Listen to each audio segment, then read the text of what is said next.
So yeah, the Razorbacks really need to beat Texas A&M tonight in Bud Walton Arena, like really, really, really badly. You are Locked On Razorbacks, your daily podcast on the Arkansas Razorbacks, part of the Locked On Podcast Network, your team every day. Welcome into Locked On Razorbacks podcast. I am your host, John Nabors. I am also the host of Out of Bounds. You can catch every weekday afternoon from 1 to 4 on 103.7 The Buzz and 103.7thebuzz.com. This episode is brought to you by FanDuel Sportsbook, the official sportsbook of Locked On. Make every moment more. Visit FanDuel.com/LockedOn today to get started. Hope everybody's having a wonderful Tuesday. We'll talk a little bit about the winter weather that's about to be hitting the entire state of Arkansas and how it's going to impact tonight as well for the Razorback basketball game. But I want to start, of course, with Arkansas taking on Texas A&M and Bud Walton Arena, the first time that they faced the Aggies this season, and how important this game actually is. Now, I hate that stupid must-win thing because it's turned into something that's a little cliche at times, because you could say that every single game is must-win because you need to win it. So I think it's just overused a lot of times, and I'm guilty of it as well. But here's the thing. I'm not going to just say that tonight against Texas A&M is a must-win game. I'm going to say that all of your home games the rest of the way are must-win games. You know, according to FanDuel, 3.5-point favorites, Arkansas is tonight, which in its home court advantage, it's usually pretty close to being a pick 'em if it was the case of a neutral court game or neutral site. A&M is 15-6. Arkansas is 15-7 or 14-7. So overall record-wise, they're pretty close. But what they're not close in is the fact that A&M is 7-1 and Arkansas is 3-5. That is the biggest difference. A&M, for whatever reason, just did not get off to a good start in the non-conference play. They lost to Murray State. They got smoked by 30 to Colorado. They lost to Boise State, and they lost to Memphis and Wofford. But for some reason, they get into the SEC and they just start winning games. And the only game they've lost was a road game against Kentucky. So they've been pretty close games for the most part. But here's what's weird. So they play Florida, 1-3, played LSU, 1-13. Then they went on the road, or had Missouri at home, smoked Missouri, smoked South Carolina, then beat Florida by 2. So it's weird that Florida, in the 2 times that A&M played them, and Florida's a decent team, mind you, but they were barely able to win those games. They went on the road to smoke Auburn, which, again, was just a weird thing to see because Auburn, I was told, had the greatest home court advantage ever. So it's just crazy that happened. But Vanderbilt, they took care of business, and now they're going to be facing Arkansas on the road. They've had some travel situations where having to come in due to the winter weather, they flew to Wichita, then they had to fly down to Tulsa, and then they're driving a bus over from Tulsa. It's kind of a mess when it comes to their travel, but the game is going to be played tonight regardless. And it's kind of crazy too, because with A&M, they could win the SEC regular season, and not necessarily because they're the best team, but because they have the easiest schedule the rest of the way. They're already at 7-1. Now think about this. If they were able to beat Arkansas tonight, which I don't think they will, but if they did, they have Georgia at home, Auburn at home. They can win both of those. At LSU, that's a win. Arkansas at their place, probably a win, just to be honest. At Missouri, they can win that. Tennessee at home, at Mississippi State, at Ole Miss, and Alabama at home. The toughest teams they play left, Auburn, Tennessee, Alabama, they get at home. And Arkansas, they get at home too. So they have such an easy schedule the rest of the way, or easy as you could possibly have when it comes to the SEC. So they might be in contention legitimately for winning the SEC title. It depends on what Alabama does the rest of the way, as well as Tennessee. And that is how it's been. And A&M has been playing so much better than what they did during the regular season. There are really, if you look at just the stats and the numbers, there are pretty dead even between Arkansas and A&M. Check this out. So A&M averages 74.6 points per game. Arkansas averages 74.5. So you're talking about a 0.1 differential when it comes to points per game. Points allowed, A&M allows 66 points a game. Arkansas 65.1. So you're talking about less than a point difference in points allowed. Arkansas shoots 47.3% from the field. A&M shoots 45.2% from the field. Pretty similar there. Rebounding, A&M 36.8, Arkansas 36.2. Pretty much the same. Assist, 13.3 for both teams. Exactly, dead even. Arkansas does get more block shots because they have a little bit more size, 4.7 compared to 2.5. And Arkansas also gets more steals, 8.8 to 7.3. So the numbers there kind of tell you exactly what it's looking like with these two teams and numbers and everything goes as well. And for offense, this is where it gets really interesting when it comes to where they rank in the SEC. So Arkansas's offensive efficiency is actually number 8 in the SEC. A&M's number 3. Effective field goal percentage, Arkansas's 9, A&M's 3. Turnover percentage, they're both right there into the mix when it comes to being there at about 20%. And offensive rebound percentage, A&M's number 2, Arkansas's number 4. Free throw rate, A&M is number 1. They get to the line more than any other team in the SEC. Don't know if that bodes well for Arkansas considering the history there. 2-point percentage, A&M's at number 2 in the SEC. Arkansas's at 7. 3-point percentage, this is where it's kind of helps out a little bit. A&M's not a great 3-point shooting team, which you know that means they're going to go lights out tonight. They're actually 9 in the SEC. Arkansas is 10th in the SEC, so very comparable. Free throw percentage, Arkansas is 13th. They're second to last in the SEC. We know it's terrible. A&M's number 5. And adjusted tempo, Arkansas is number 3, and then A&M's number 11. So you're going to have a team in a game to where you're going to have A&M trying to maybe slow it down a little bit more, be more effective, play really good defenses. Kind of similar to what Arkansas can do at times, but I think Arkansas is going to try to bring up the tempo a little bit there too. Now, the defense is really where it gets interesting because these two teams have so many similarities. Defensive efficiency, A&M's actually above Arkansas, number 4, while Arkansas 6th, again, in the SEC. Effective field goal percentage, A&M is better at holding their opponents to a lower field goal percentage. Turnover percentage, A&M's better at it too. They're number 4, Arkansas's number 7. 2-point defense, A&M's better at number 3, Arkansas's number 5. 3-point defense, number 6 for A&M, number 9 for Arkansas. The only thing that Arkansas is actually better at defensively, at least according to the numbers, and this is all according to hogsports.com, is Arkansas is better at blocking, stealing, defensive rebounds, and that's pretty much it. Like the rest of it can be pretty close, but A&M, again, very, very good, very sound defensive team. And free throw rate, this is just tells it all. A&M is 7th, and just right in the middle when it comes to the free throw rate of the opposing teams when they come to their defensive. Arkansas number 14, dead last. No surprise there for how things have been going. Particular players you're going to have to watch if you're Arkansas watching Texas A&M. Wade Taylor is the guy that leads the way in scoring. He averages about 15 points a game. He's also one of their best, if not the best, 3-point shooter that they have. He's really good at assist as well. So he's kind of the do-it-all guy, and he's going to be there at the guard position. Tyrese Radford is also really good. He's averaging close to 14 points a game. He's also got shooting 42% from the field. Got Dexter Dennis, who is at 8.1 points per game. He's kind of the forward position. But then their bigs down low are just pretty solid guys because both of them are averaging about 10 points per game. And, they're able to get a lot of rebounds there too. But A&M, from what it looks like, they really just rely on their starters a lot. They don't go to the bench a whole lot. They have some guys like Andre Gordon and Hayden Hefner that can come in, but those are the ones that really go with. And then Arkansas, of course, we know what they're looking like. Hopefully we can get another big performance out of Ricky Council, Anthony Black.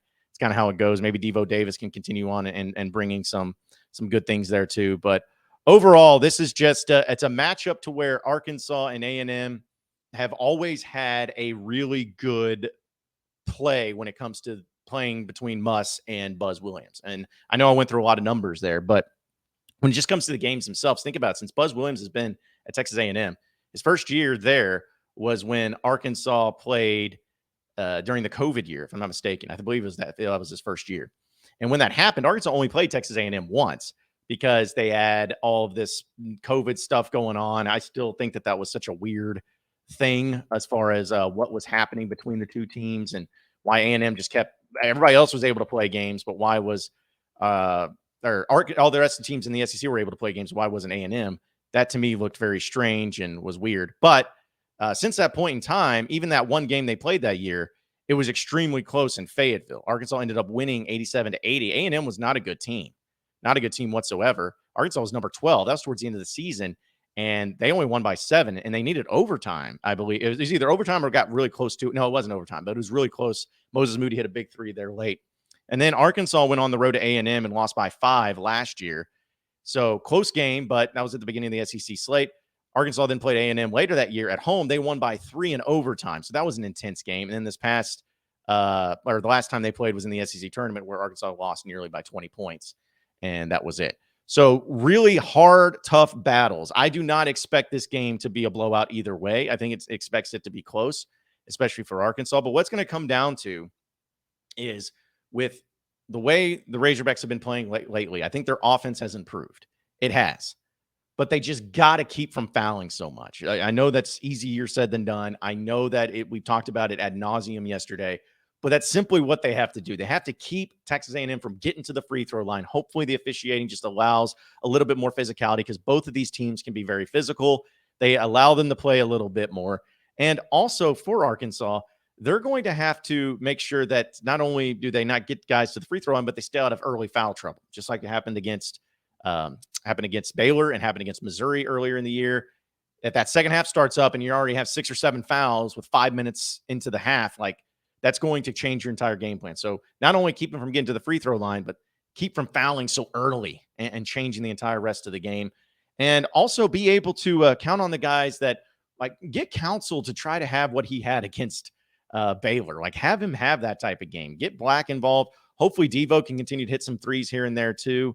Like I think Arkansas is good enough. They're talented enough. They can beat A&M, and I think they will beat A&M tonight. But if it gets to another point where it's foul city and the officials just want to make it about them and start calling every foul from here to Hanoi, then that becomes a problem. And that obviously is not the recipe for Arkansas to win this game. And also when Arkansas gets to the free throw line, they need to make theirs. They went only 6 of 11 against Baylor, granted, but 4 of those misses came from Jalen Graham alone. So maybe don't give Jalen Graham opportunities to get to the free throw line. But make your free throws when you get to the rack. Play really good defense. Whatever the under is, depending on where you're looking. I think FanDuel has it at something. I gotta actually look that up and see. I think it's like at 136.5. So bet the under. I would do that. I'd be surprised if it's a high scoring game. I think Arkansas wins, but you have to win the rest of your home games, and that's really what this all comes down to. You have to win the rest of your home games because if you beat A&M tonight, you got Mississippi State, Florida, Georgia, Kentucky. 5 games left. If you don't win all 5 of those games, it's going to be tough to get into the NCAA tournament unless you just really do a good job on the road. Like you should beat South Carolina there. Kentucky is a crapshoot. You may not just say you don't because you'll split those. So you don't beat Kentucky on the road. You won't beat A&M on the road, and you won't beat Alabama or Tennessee on the road. Like those are ones that you can't feel really good about going on the road. So if you win all 5 of your home games, it gives you 5 extra wins in conference play. You beat South Carolina. And just say that you win one more, whether it's Kentucky or A&M, Alabama, Tennessee, something like that. You're talking about a total of, what is that? 8 wins, I think.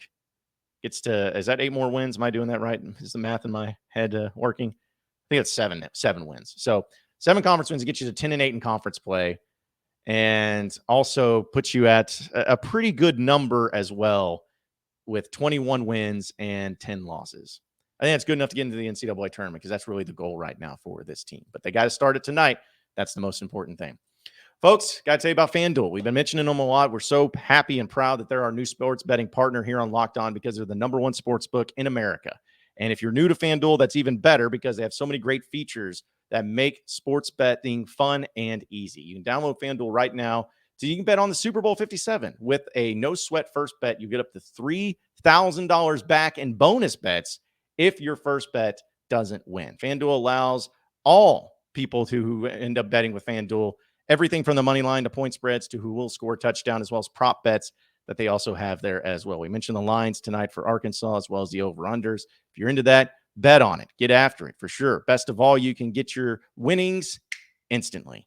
So join FanDuel.com today and enter in FanDuel.com/LockedOn to claim your no-sweat first bet on Super Bowl 57. That's FanDuel.com/LockedOn. Make every moment more with FanDuel, the official sportsbook partner of the NFL. You are Locked On Razorbacks, your daily podcast on the Arkansas Razorbacks, part of the Locked On Podcast Network, your team every day. All right, so continuing on with the Locked On Razorbacks podcast, people were kind of talking about football just yesterday, even on my radio show. And something that was really fascinating to me was a guy called in, and he was not trying to start anything. He was just honestly just wondering, curious. I think he called or texted in. I can't remember. But either way, he was just like, are we doing well in the offseason with Razorback football? Like, how do you feel about it? How do you feel about the new coaches? How do you feel about the players they got from the portal? How do you feel about the recruiting class? Are we doing a good job with it? And you know what? I kind of sat back and thought about it for a second because, in my opinion, I say, yeah, Arkansas has done some really good things this offseason. They've done a good job of getting new coaches in, which I feel like the guys that they've added into the mix could be huge benefits and improvements from what they had previously. Some are still mysterious, as we talked about last week, I guess. But they're still doing a really good job of guys that I at least like. I like what they're bringing. I like what they're doing. I like what they're saying. And I like what they're selling. So on that front, they're doing a good job. And then in the recruiting class, Arkansas ended up with one of their highest rated recruiting classes in the modern era. So obviously did a really good job with that. There were some guys they did sign, they didn't sign. I think Shamar Easter is going to be the latest one that signs. And that's happening on tomorrow, I guess. So we'll probably have a little bit more of the breakdown from the recruiting side of things too.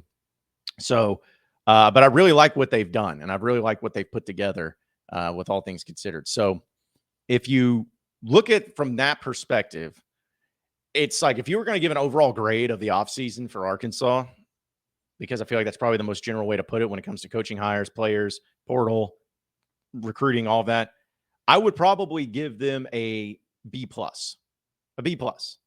because I feel like they added some much needed depth in the positions that they needed. I think that at the wide receiver position alone, they lost a lot of guys, but they added a lot of guys that will be that were highly sought after players in the SEC. I think will be huge additions. I think that the hires on defense with the coaching with Williams and Woodson and those guys, those are going to be game-changing dudes who immediately make the defensive secondary better. I think that Arkansas still has enough pieces on the team to be able to put some things together. I think Dan Enos is an experienced guy who's coached a lot of great quarterbacks. That'll be helpful as well.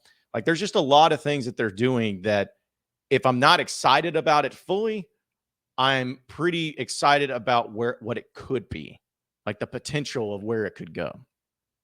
And I think that that's about all you could ask for at this point in time. Because last year, if you're comparing it, I would have said in the offseason, they were about an A, because you added all those transfers that were so big time. Drew Sanders, Jaden Hazelwood, the list goes on and on. You're coming off a 9-4 season. It was an incredible year. People were hyping you up. You had KJ back. Like everything was going according to plan, and the excitement was definitely there. And so it may be a little bit less this year because you are coming off of a 7-6 year. You had to replace a lot of coaches that, you didn't have to last year. You got some portal guys, but maybe they're not the big names coming from the big schools that you had from last year too. So it's just a matter of putting things into perspective. I've always said that if Arkansas this past year, if they would have gone 9-3, which is, I think we can all agree they should have gone, like they fell short. They should have gone 9-3. If they would have gone 9-3 and say they just won their bowl game, had 10 wins, like that would have been awesome. But say if they had 10 wins, they went 10-3. And then the offseason stuff happened the exact same way where the coaches left, the coaches got fired, portal guys happened, like all of these things happened. Nobody would be upset because you just went 10-3. But because of the fact that you went 7-6 and all that happened, a lot of people were upset. So you just got to look at it from the perspective of, okay, how is this team looking going forward? Are they in a good position now? Are they going to be doing things the right way? Because I'll tell you this about Sam Pittman, and this is where I will always give him a lot of credit and a lot of praise for, because I don't think he gets enough of it.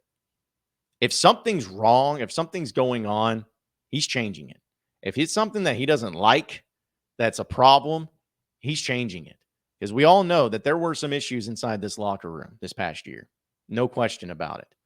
And I believe Sam Pittman got rid of all of the, whether it's coaches or players, staff, whoever, that were the biggest proponents of that, and made sure that they kept the guys that were all in on the Razorbacks and on the team. Cut off the head, the spot, whatever it's called, cut off the spot of the face. I don't even know if that's this phrase, but you know what I'm saying? They could cut off the nonsense, got rid of them, and now you're bringing in some fresh blood to be able to go the right direction. I think it's a great move. I love the move. I think it's going to be great for Arkansas. And that alone, I think, is going to be able to make things a lot easier for the Razorbacks this upcoming season. So if you ask me how the Hogs are doing, I say they're doing a good job. I say they're doing about as good a job as you could ask right now. And that is saying something, because There's a lot of other SEC schools that are not. I mean, think about it. Like, who right now do you think is in the best spot moving forward in the SEC? I mean, Georgia's obviously number one. Bama's still great. But, like, who else are you like LSU's doing good? We'll see. I mean, they had a good year this year. They won the West. But are they going to take that next major step? Are they going to be amazing? They'll be a really good team. But besides that, like, Tennessee, I'm still not sold on them just yet. They've done good things, but, they still got, as far as being that next level team, they still got some work to do. A&M might, Jimbo might get fired this year. Lane Kiffin and Ole Miss don't scare me. You got the new coach Arnett over there at Mississippi State. With the new coach, he's unproven. Don't really know how that's going to turn out. Hugh Freeze is at Auburn. You think he'll do well, but how well will he actually do? At Ole Miss, when he had the number one recruiting classes year in and year out, still couldn't win the West. But he'll be pretty good, I think. Shane Beamer doesn't scare me either. I know people have been bringing him up. I'm like, that dude, I think he's kind of clownish, to be honest. Like, he's kind of weird. Him and Drinkwitz kind of have a lot in common. I mean, he did a good job going 8-4 this year, but I just don't think that, there's something about him that just comes across where I'm like, I don't know, man. I feel like it's, the whole cream rises, crap floats. I feel like that may have been the floating, your best year you can get, and then things will start looking weird after this. So that's just me. I may be wrong, but I'm just still not sold on. Point is that it could be a lot worse than what Arkansas has been doing, and it also could be a lot better. But let's hope it gets better as the year goes on. We'll get into our final segment here on the Locked On Razorbacks podcast coming up, so stay with us. You are Locked On Razorbacks, your daily podcast on the Arkansas Razorbacks, part of the Locked On Podcast Network, your team every day. Okay, so final segment here on the Locked On Razorbacks podcast. So hopefully you all are trying to do your best to stay warm out there because it is freezing and the ice has come, and it's been ice is going to be coming here in Central Arkansas. So it's going to be a wild time, and that's what's going to be interesting about the game tonight for Arkansas and A&M. What a weird stretch of home games with precipitation. I was thinking about this. I went to the Alabama game, and when I left the arena, it was pouring rain. Okay? I went to the Ole Miss game. When we left, it was pouring rain. I went to the LSU game. When I left, it was pouring snow. And now this game against A&M is going to be pouring ice and snow. What is it about this year in home SEC games where precipitation's just been happening? I don't really know. So those of you who are going to be making the trip, please do your best to stay safe out there. Drive safe. I'm not making the trip. I did that once. I'm only do my dumb decisions every so often because four-wheel drive doesn't really do much in the ice, just being honest about it. But please be safe and be careful out there too and everything. But also real quick before we get out of here, I know it's we do the podcast, but I just want to give a shout out to 103.7 The Buzz and Signal Media. I've just celebrated my third year with the company being on Out of Bounds. And it's wild that it's been 3 years. I remember getting into radio and thinking that the Buzz was, the creme de la creme, the top of the top, which it is. And I always wanted to work there and always wanted to have a show there. And now that I do, I'm like, I could not ask for anything more. And it's just wild that's been 3 years. I've never had a radio show or host a radio show as long as I have this one. And the growth of it, the things that are coming on it, hopefully that end up being better and better. Hopefully ends up being something that a lot of people can listen to, because I know some of you who listen to the podcast may not know that I have a radio show or haven't listened to it. Or some of you that listen to my podcast also listen to my radio show, which I really appreciate you all as well. But I just appreciate Signal Media and the Buzz, even the ones that want me to fail, the ones that have been so supportive and appreciative of me and everything. I just can't say enough about it. I'm living the dream, baby. Like Will Ferrell in Wedding Crashers, just living the dream. And I appreciate it. And I appreciate all of you listening. And I appreciate those on 103.7 The Buzz that listen into. I'm having fun. I mean, I get to talk sports, talk about the Razorbacks, my favorite thing in the world for a living. I get paid to do it. Could not ask for more. So thank you to 103.7 The Buzz. Thank you to Signal Media. And thank you to all of you who listen in. It's amazing. 3 years. Whew, it's flown by. Let's hope that it ends up being at least 3 more years with 103.7 The Buzz. Appreciate everybody listening in to Locked On Razorbacks podcast. Be sure to like and subscribe to the podcast on iTunes or on Google Play. You can also get after me on Twitter at BuzzJohnNabors for any questions, comments, concerns that you may have. We'll keep it going from there. Same podcast time, same podcast channel tomorrow afternoon. Have a great day, everybody. We'll see you then.